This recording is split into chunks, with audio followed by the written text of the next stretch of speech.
夏日的午後，5星酒店的一個房間裡，有一個服務生正在幫着女房客倒牛奶。大地突然劇烈震顫，一場大地震發生了。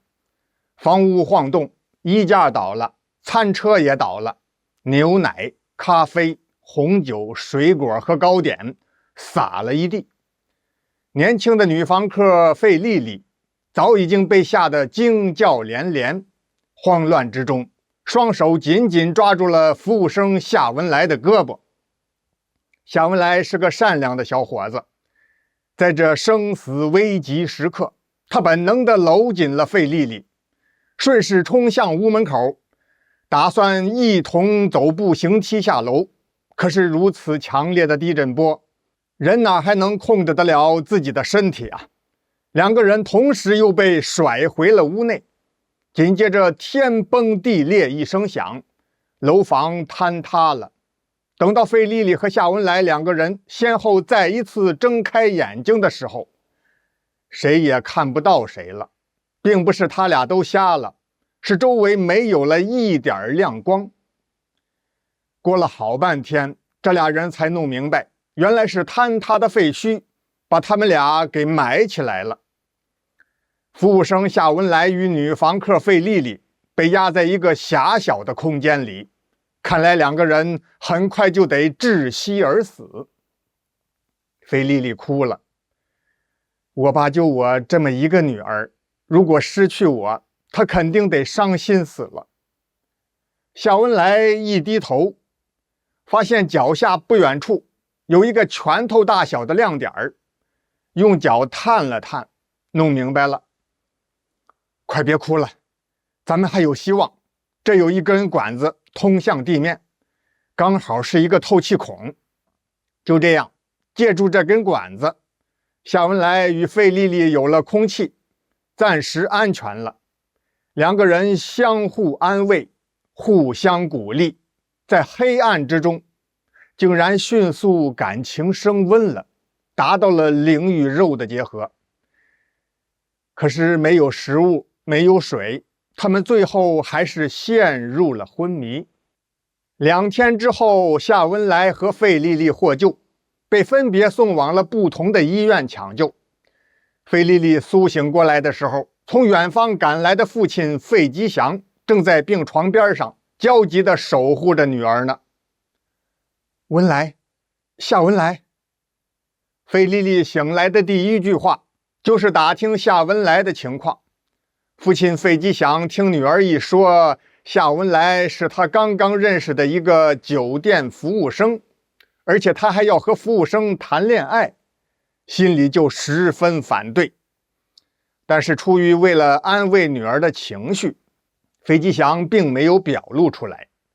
在費麗麗的再三要求之下，費吉祥只好到處打聽夏文來的下落。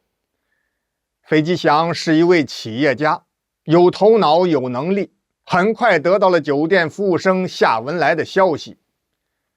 與費麗麗同時獲救之後，夏文來被另一輛救護車送到一家小醫院接受搶救，現在已經脫離危險，正在住院呢。費吉祥一皺眉，心想，不行，我的女兒怎麼能嫁給一個窮小子呢？於是他來到病床前，拉着費麗麗的手，孩子，你可不要傷心，爸打聽清楚了，那個姓夏的小伙子不幸去世，估計現在已經火化了。費麗麗聞聽此言，一難過一着急，又昏倒在病床上。被醫生救醒之後，費麗麗跟隨着父親費吉祥回家鄉調養身體。後來身體復原，費麗麗返回學校繼續讀研究生，忽然就發現自己懷孕了。費麗麗打算生下這個孩子，於是她辦了休學手續，不敢跟父親說，就自己租了一個房子住，直到快要生了，這才被費吉祥發現。費吉祥怒罵女兒，費麗麗轉身就走，跑上街頭。太不幸了，一輛飛馳而過的汽車留下長長的剎車印之後，撞倒了孕婦費麗麗。這一次費麗麗蘇醒過來的時候，首先是摸自己的肚子，小腹平平，孩子已經不在肚子裡了。父親費吉祥告訴女兒麗麗，你的孩子流產了，千萬不要太難過，好好養身體。其實這又是謊言，孩子在費麗麗沒有蘇醒之前已經被醫生取出，費吉祥將這個孩子送往外地的一個孤兒院了。費麗麗接連受到沉重打擊，心灰意冷，悲觀厭世。出院之後不再繼續讀書，毅然決然地剃度出家了。父親費吉祥因此情緒十分低落，經常對人發脾氣。有一次得罪了不該得罪的人，費吉祥的企業狀況頻發，沒有幾年便宣告破產了。幾乎是同時，費吉祥的身體也亮了紅燈，身患絕症，將不久於人世。女兒費麗麗聞訊趕到病床前，口誦佛號，安慰已經形如枯槁的父親。看着憔悴的費麗麗，費吉祥的內心備受折磨。都是因為我太自私，害了女兒的一生啊！如今我快要死了，不能把錯誤帶到棺材裡去。於是費吉祥就把自己多次欺騙女兒的情況如實說了。孩子，那個小伙子夏文來還活着，你們的孩子也還活着，是個男孩。當初我把孩子送進孤兒院了，現在應該有16歲了。費吉祥氣息微弱，聲音很低，但是費麗麗聽到這幾句話，不亞於晴天打了一個霹雷。費麗麗張口結舌，瞪眼看着費吉祥，好半天沒說話。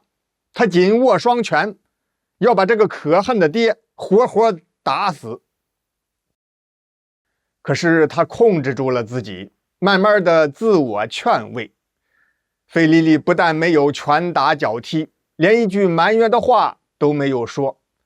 在費吉祥去世之後，妥善安葬了父親，然後他便迫不及待回到寺院辦理了還俗手續。